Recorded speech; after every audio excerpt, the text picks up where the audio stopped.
even though it's been over a year now. I was 6 months pregnant, standing in the doorway of our living room, shaking with anger and disbelief.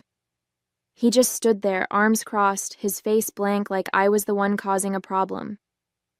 That was the moment I realized everything I thought we had built together was a lie.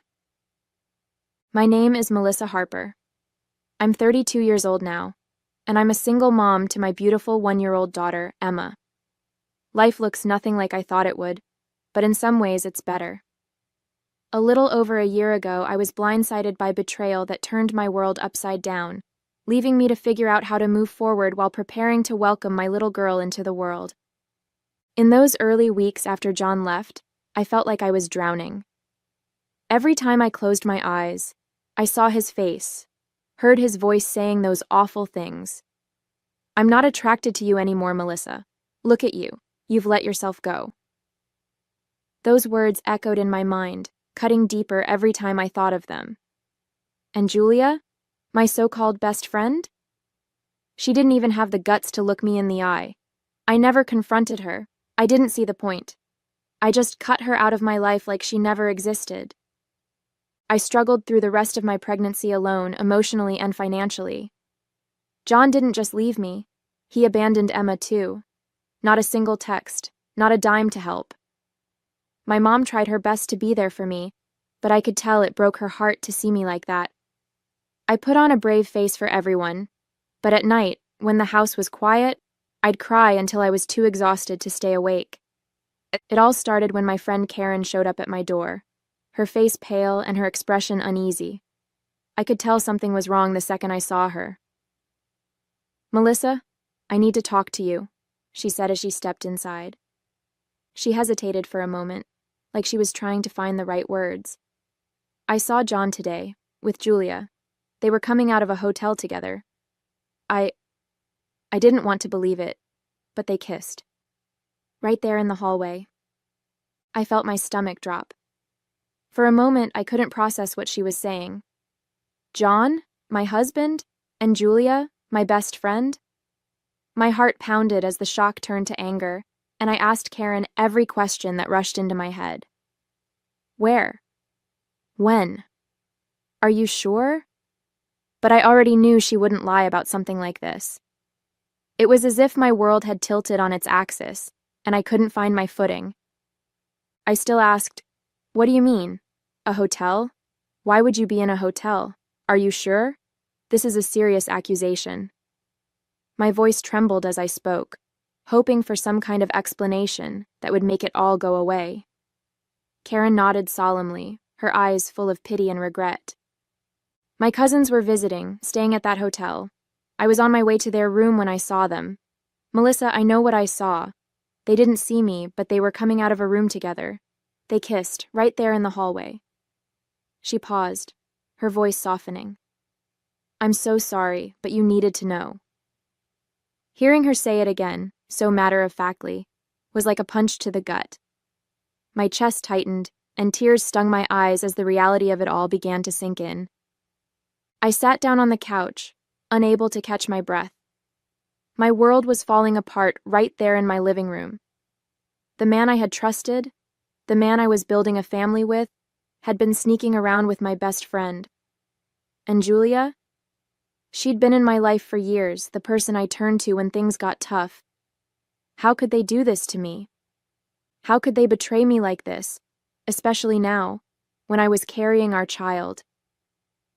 I felt a wave of emotions crash over me. Anger, humiliation, heartbreak, all tangled up in a knot I couldn't unravel. Every memory, every promise, every plan we'd made together suddenly felt like a cruel joke. I couldn't stop myself from wondering, had I been blind? Was there something I'd missed? Or was I just that easy to discard? The weight of it all pressed down on me, and for the first time in my life, I truly felt like I was breaking. That night, I waited for John to come home, my stomach in knots and my heart pounding in my chest. When I heard his car in the driveway, I felt a surge of both anger and dread. He walked in like it was any other day, setting his keys on the counter and loosening his tie. I didn't even let him get past the kitchen. "How long has it been, John?" I asked, my voice trembling but steady. He looked up, confused, and then his expression hardened. "What are you talking about?" he said, feigning ignorance. "Don't play games with me," I snapped. "Karen saw you, at the hotel, with Julia. Now tell me the truth." His face twisted into a scowl and he scoffed. "Karen? That woman's nuts. She probably misunderstood something. Melissa, you're letting your imagination run wild. There's nothing going on." But his tone was defensive, and his refusal to meet my eyes told me all I needed to know. I clenched my fists, feeling my anger rise with every word he said. "Don't you dare lie to me, John," I shouted, my voice breaking. "Karen isn't nuts, and you know it. She saw you, with Julia, leaving a hotel room. She saw you kiss her, so don't stand there and insult my intelligence." He threw his hands up in frustration, pacing the room like he was the one being wronged. "Melissa, you're blowing this out of proportion," he snapped. "Karen probably saw something innocent and twisted it in her head. Julia and I are just friends, that's all." But his excuses sounded pathetic, and the more he talked, the more I could see the guilt written all over his face. It was like he was trying to talk himself out of the hole he'd already dug. As he continued spewing his excuses, I felt a sudden flutter in my stomach. Emma. She moved, as if reminding me she was there, a tiny life depending on me in the middle of all this chaos. For a second, the anger was replaced by a wave of sadness so heavy it nearly crushed me. How could he do this to us? To her? I put my hand on my belly instinctively, trying to steady myself. "Do you even care about us, John?" I asked, my voice quieter but laced with heartbreak. "Do you care about your daughter? She's in here and she can feel this. Feel me falling apart because of you." His eyes flicked to my belly for a brief moment, but instead of softening, his face stayed cold and unreadable. "This isn't about the baby," he said flatly. "Don't make this more dramatic than it needs to be." It was in that moment I knew. I was truly on my own. I felt tears welling up, but I refused to let them fall in front of him. "More dramatic?" I repeated, my voice trembling with disbelief. "I'm 6 months pregnant, John. 6 months. And you're telling me it's not dramatic that you're sneaking around with my best friend? That you've destroyed our family before our daughter even has a chance to be born?" My voice rose with every word, my heartbreak morphing into a fiery rage I couldn't hold back anymore. John sighed as if he was the one being inconvenienced. "Melissa, you're blowing this out of proportion," he said, shaking his head. "Julia and it just happened, okay? I can't help how I feel. Things haven't been the same between us for a while, and honestly, look at yourself. You've changed." He motioned toward me, his words dripping with contempt. "I'm not attracted to you anymore, Melissa. I'm sorry, but it's the truth." John scoffed, shaking his head like I was wasting his time. "God, Melissa, do you even hear yourself?" he snapped, his voice ice cold. "You've been nothing but a whiny, overgrown baby ever since you got pregnant. Every day it's something. Your back hurts, your feet are swollen, you're tired. I get it, you're pregnant, but you act like you're the first woman in the world to have a kid. It's pathetic." He looked me up and down, his expression twisting into disgust. "And don't even get me started on how you look," he said, his voice dropping to a cruel sneer. "You're massive. Honestly, Melissa, you're starting to look like a damn elephant waddling around here. It's embarrassing. You don't even try to look decent anymore. It's just sweatpants and your greasy hair tied up in that ugly bun. Julia? She's gorgeous. She actually takes care of herself and she's fun to be around. You're just a moody, needy mess, and I'm tired of pretending otherwise." He stared at me, his words hanging in the air like poison, and I felt my entire body go numb. I stood there, frozen, unable to find the words. How could he be so cruel? I had braced myself for denial, for excuses, but not for this. The man who had once promised to love me, who I thought was my partner, was standing in front of me, tearing me apart piece by piece. It wasn't enough that he had betrayed me, that he had thrown away our marriage and our family for my best friend. Now he was humiliating me, stripping away every last bit of dignity I had left. My throat tightened, and I felt the sting of tears in my eyes, but I refused to cry in front of him. I didn't want to give him the satisfaction. "You don't even care," I managed to choke out, my voice barely a whisper. "Not about me, not about Emma, not about anything we built together." He just shrugged, his expression cold and indifferent. "I've moved on, Melissa," he said flatly. "Maybe you should too." His words hit me like a slap, and I realized in that moment that the man I once loved didn't exist anymore. The next day, I packed whatever I could fit into a few suitcases and left. I couldn't stay in that house, surrounded by memories of a life that no longer existed. Every corner reminded me of him, of us, and it felt like the walls were closing in on me. My mom had offered weeks ago for me to stay with her if I needed support during the pregnancy, and now I had no choice but to take her up on it. When I arrived at her house, she was waiting at the door, her arms open and her face full of worry. "Oh, sweetheart," she said softly, pulling me into a hug. The moment I felt her embrace, I broke down, sobbing into her shoulder like a child. It was the first time I had let myself cry since Karen told me the truth. "It's going to be okay, Melissa," she whispered, holding me tightly. "You and Emma are going to be okay. I'm here, and we'll get through this together." For the first time in what felt like forever, I felt safe. Broken, but safe. The days at my mom's house were quieter, but not easier. She did her best to cheer me up, cooking my favorite meals, sitting with me in the evenings, talking about everything but John. But the silence was deafening when she wasn't around. I spent hours staring at the nursery items I had brought with me, folding and refolding Emma's tiny clothes, wondering how I was going to do this alone.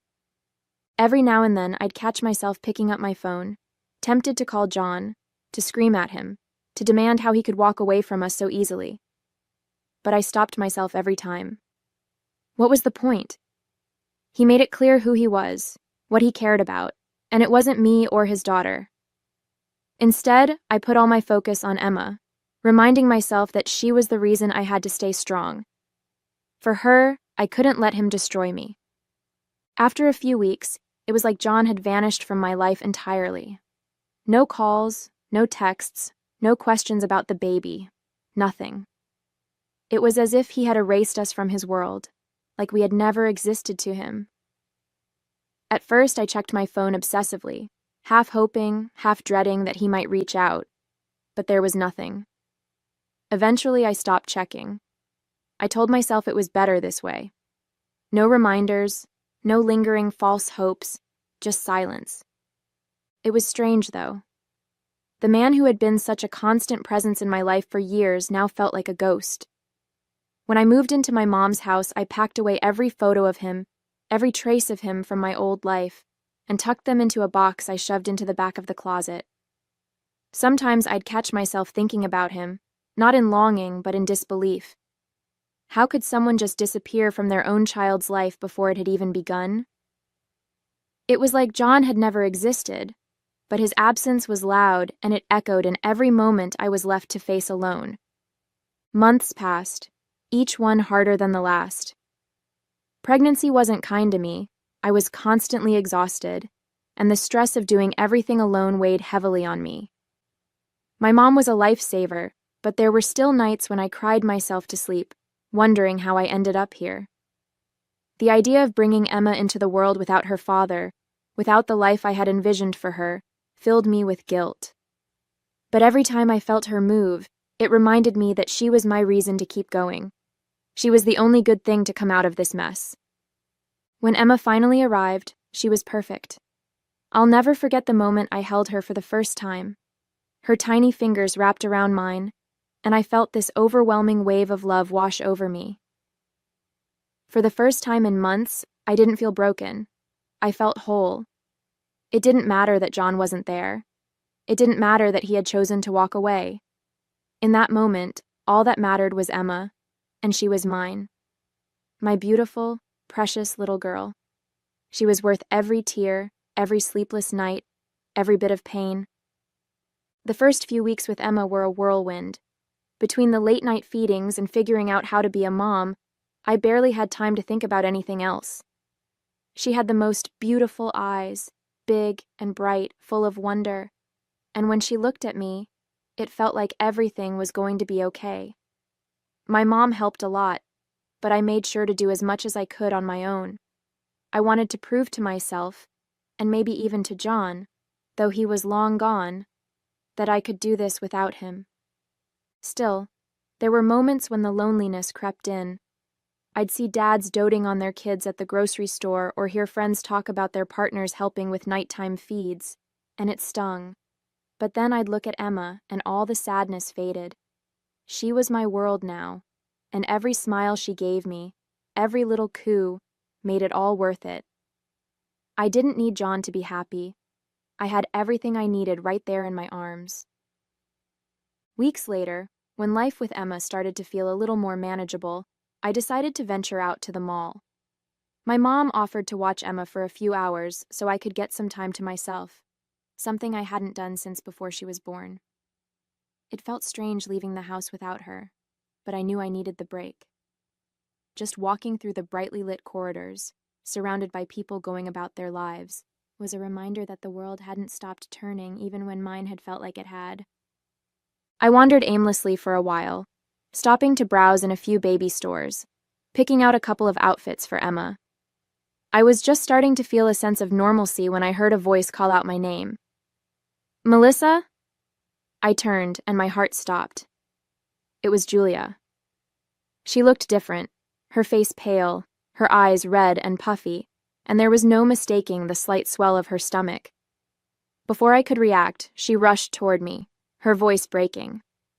"Melissa, I'm so sorry," she said, tears spilling down her cheeks as she grabbed my arm. I froze, completely caught off guard. Julia, the woman who had shattered my life, was standing in front of me, crying like a child. She didn't seem like the confident, manipulative person I remembered. Her shoulders were slumped, her clothes wrinkled, and her hands trembled as she wiped her face. "I know I'm the last person you want to see," she sobbed, her words tumbling over each other. "But I need to tell you everything." I didn't say a word. I just stood there, my heart pounding in my chest, waiting for her to continue. "John left me," she choked out. He lost his job a few months after we got together and things got bad. He started gambling, drinking, and when I told him I was pregnant, he just left. He said he couldn't handle it." She covered her face, her body shaking with sobs. "I don't know what to do, Melissa. I'm so sorry for everything I did to you. You didn't deserve any of it." She broke down right there in the middle of the mall, people glancing at us as they walked by, but I didn't care. I couldn't move. I just stared at her, a wave of mixed emotions flooding through me. Julia kept sobbing, her voice breaking as she pleaded with me. "Please, Melissa, I know I don't deserve it, but I need you to forgive me. I was selfish and stupid, and I ruined everything. I wish I could take it all back. Please, I'm begging you." Her words hung in the air, but I didn't respond. I couldn't. I just stood there, staring at her, feeling an odd mix of pity, anger, and satisfaction. For so long I had dreamed of a moment like this, of her realizing the pain she'd caused and begging for my forgiveness. But now that it was happening, I felt nothing. Not even a flicker of the satisfaction I'd expected. I looked at her one last time, her face streaked with tears, and without saying a word I turned and walked away, leaving her there in the middle of the mall. When I got home, as if the day hadn't already been surreal enough, I had the second surprise waiting for me. Sitting on the front steps, slouched like a man who'd lost everything, was John. For a moment I thought I was hallucinating. He looked so different, unkempt, exhausted and reeking of alcohol. His hair was messy, his clothes wrinkled, and he barely looked like the man I used to know. He looked up as I approached, his eyes bloodshot and glassy. "Melissa," he muttered, struggling to stand. I needed to see you." I froze, my breath catching in my throat as a wave of anger surged through me. I couldn't believe this was happening, that after everything he'd done, he had the audacity to show up here. "What are you doing here?" I asked, my voice sharp and unforgiving. He staggered slightly, leaning against the doorframe. I'm sorry," he stammered. "I love you, Melissa. I love Emma. Please let me come back. I'll fix everything. I swear I will." His voice cracked, but all I felt was disgust and a cold, biting clarity. He smelled of alcohol so strongly that it hit me before I could even respond. "Sorry?" I repeated, my voice thick with disbelief. "You're sorry? You left me, left us, without a second thought, and now you're here smelling like a bar, talking about feeling sorry and loving us?" John ran a hand through his messy hair, his shoulders slumping like the weight of the world was pressing down on him. "I know, Melissa," he said, his voice cracking. "I know I've screwed up. I've lost everything. You, Emma, my job, my money. I've been such an idiot, and I can't stop thinking about what I threw away. I love you. I love Emma.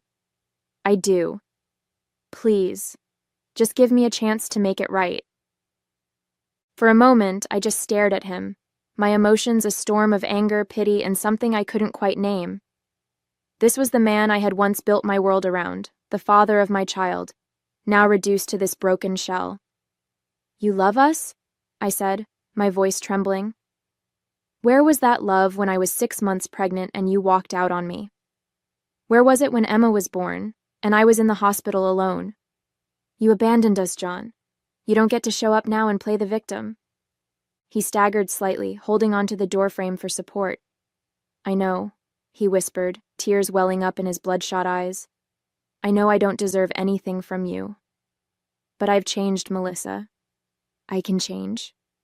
Please, just let me be a part of Emma's life. I'll do anything." I felt a lump rise in my throat as I watched him fall apart. A part of me wanted to believe him, to reach out and offer some kind of comfort to the man I had once loved so deeply. But the memory of all the pain he'd caused, all the nights I cried myself to sleep wondering how I would do this alone, kept me grounded. "No, John," I said finally, my voice steady but heavy with emotion. "You're not part of my life anymore. Emma and we're better off without you. You made your choice, and now you have to live with it." He broke down, his sobs quiet, but heart-wrenching, and for a brief moment, I felt sorry for him. But I knew I had to stay strong, for myself and for Emma. Without another word, I stepped past him, unlocked the door, and closed it behind me, leaving him outside in the dark. Inside, I leaned against the door, the weight of the day finally hitting me. In one day, both people who had nearly destroyed my life, John and Julia, had shown up, broken and ruined by their own choices. I didn't have to lift a finger for it to happen. They had done it to themselves, consumed by the same selfishness and deceit that had shattered my world over a year ago. I thought back to everything I'd been through, the betrayal, the heartbreak, the sleepless nights wondering how I would raise Emma on my own. Through it all, I had lived my life with dignity, focusing on my daughter and rebuilding my own sense of worth. And now, here I was, standing tall, while the people who once tore me down were left to face the wreckage of their actions. I climbed the stairs quietly and peeked into Emma's room. She was fast asleep, her tiny face peaceful and perfect in the soft glow of the nightlight. I leaned down and kissed her forehead, feeling a surge of gratitude and love. This was my life now, and it was going to be beautiful. Hey there! Did you like the story? If you did, don't forget to hit the like button and subscribe to the channel. It helps us a lot and makes sure you won't miss out on more great stories we share here. Thank you for watching, and we'll see you in the next one.